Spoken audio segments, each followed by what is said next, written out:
வணக்கம். சரவணன் அவர்களின் இறப்புக்கும் வந்திருந்தார் மாண்புமிகு முதலமைச்சர். படத்திறப்புக்கும் வந்திருக்கிறார். தமிழ் கலை உலகம் உங்களுக்கு கடமைப்பட்டிருக்கிறது. ஏவிஎம் குடும்பம் உங்களுக்கு கடமைப்பட்டிருக்கிறது. இந்த 45 ஆண்டு கால கலை உலக வாழ்வில் ஒரு 3000 பேரை நான் தாண்டி வந்திருப்பேன்.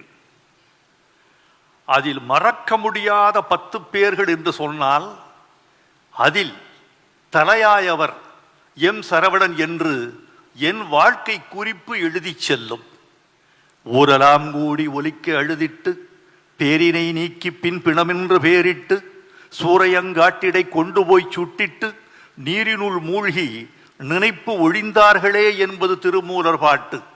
சுட்ட பிறகு நினைப்பை ஒழிந்து விடுகிறார்கள் மனிதர்கள் என்பது திருமூலரின் இயல்பு குற்றச்சாட்டு. ஆனால் சரவணன் அவர்களை நினைப்பை ஒழிக்க முடியாத மனிதர். என்னை பொறுத்த அளவில் நேரம் கருதியும் முதலமைச்சரின் அடுத்த நிகழ்வு கருதியும் மிகச் சுருக்கமாக பேச வேண்டும் என்று ஆசைப்படுகிறேன். ஓரிரு மணித்துளிகள் அதிகம் போனால் எம் சரவணன் அவர்களின் சார்பில் நீங்கள் என்னை மன்னிப்பீர்கள் என்று எதிர்பார்க்கிறேன். என் அறியாமையை மன்னித்தவர் எம் சரவணன். சிவப்பு மல்லி என்ற படத்திற்கு பாட்டெழுத முதலில் அந்த ஸ்டுடியோவுக்குள் நுழைகிறேன். ஜமக்காலம் விரித்து சங்கர் கணேஷ் அமர்ந்திருக்கிறார்கள். ஒரு 4 நாற்காலிகளில் 4 பேர் அமர்ந்திருக்கிறார்கள். ராம நாராயணன் என்னை வரவேற்கிறார்.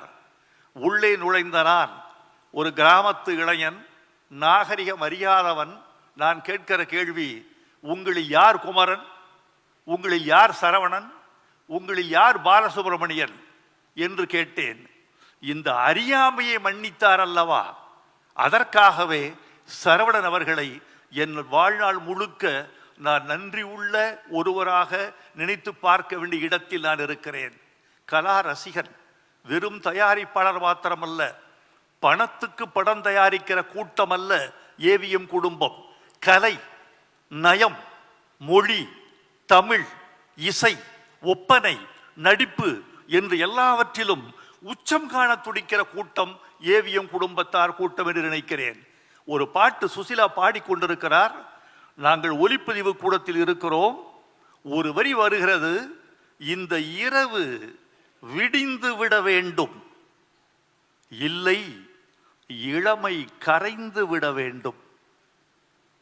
இந்த பாட்டு வந்த உடனே ஏவிஎம் சரவணன் சார் சங்கர் கணேச கூப்பிட்டு, நிறுத்துங்க ஒலிப்பதிவை. என்னையா இந்த 2 வரி என்ன அழகா எழுதியிருக்காரு. இந்த இரவு விடிந்து விட வேண்டும், இல்லை இளமை கரைந்து விட வேண்டும். சவுண்டே இல்லாம ஹார்ட் லிப்ல அந்த அம்மையாரை பாட வைத்து சத்தம் இல்லாம இதை மீண்டும் ஒலிப்பதிவு செய்யுங்க.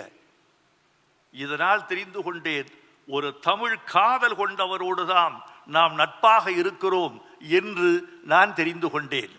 மிக முக்கியமான ஒரு செய்தி, இந்த சபையில் பதிவு செய்யப்பட வேண்டிய ஒரு செய்தி. தன் தந்தையார் மீதும் தன் குடிப்பெருமையின் மீதும் சரவணன் அவர்கள் கொண்டிருந்த காதல், பக்தி கொஞ்ச நஞ்சம் அல்ல.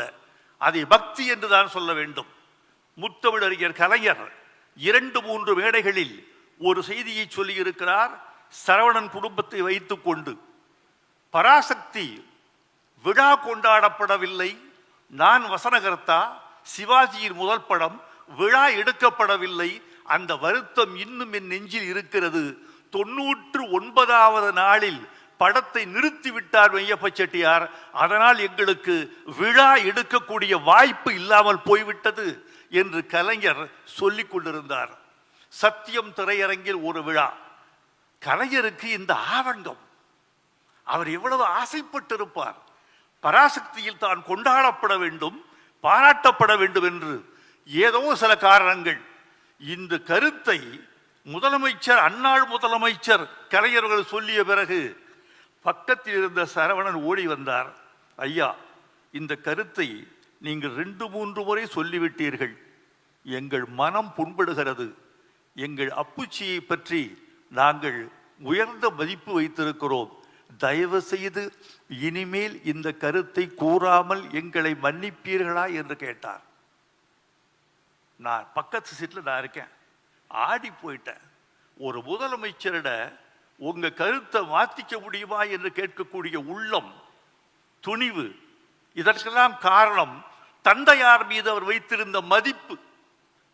இன்னும் 2 செய்தி சொல்லி விடைபெற வேண்டும் என்று ஆசைப்படுகிறேன். ஒரு செய்தி, சிவாஜி படத்துக்கு பாட்டு எழுதிட்டு நான் வீட்டுக்கு போயிட்டேன். 10 நாள் கழித்து என்னை அழைக்கிறார். இந்தாங்க இன்னொரு 1 லட்சம் ரூபாய் செக்கு. எதுங்க கொடுத்துட்டீங்களே? நீங்கள் போன பிறகு வாலியை அழைத்து ஒரு பாட்டு எழுத சொன்னோம், 1 லட்சம் ரூபாய் கொடுத்தோம். எனக்கு மேலும் 1 லட்சம் வேண்டும் என்று வாலி கேட்டார். பேசாமல் கொடுத்து விட்டோம். அப்ப வைரமுத்துவுக்கு மட்டும் ஏன் குறைத்து கொடுத்தோம்? கூப்பிடு வைரமுத்துவ, இந்தா நீங்கள் 1 லட்சம் ரூபாய் வச்சுக்கோங்க. வாலியும் நீங்களும் எங்களுக்கு 2 கண்கள். யாருக்கு வரும் இந்த உயர்ந்த உள்ளம்? யாருக்கு வரும் இந்த தமிழை சமதராசில் நிறுத்து பார்க்க வேண்டும் என்ற அந்த எண்ணம்? அந்த மகான் வாழ்க, அந்த நல்லவர் வாழ்க. நிறைவாக ஒரு செய்தியை சொல்ல வேண்டும். அம்மையார் வந்திருக்கிறார். நாங்களெல்லாம் மதிக்கிற பெருமாட்டி சரவணன் அவர்களின் துணைவியார். மரணத்திற்கு முன்பு அவர் சொல்லி சென்ற வார்த்தைகள், அவர் எவ்வளவு பெரிய மனிதன் என்பதை எனக்கு வெளிச்சம் போட்டு காட்டின.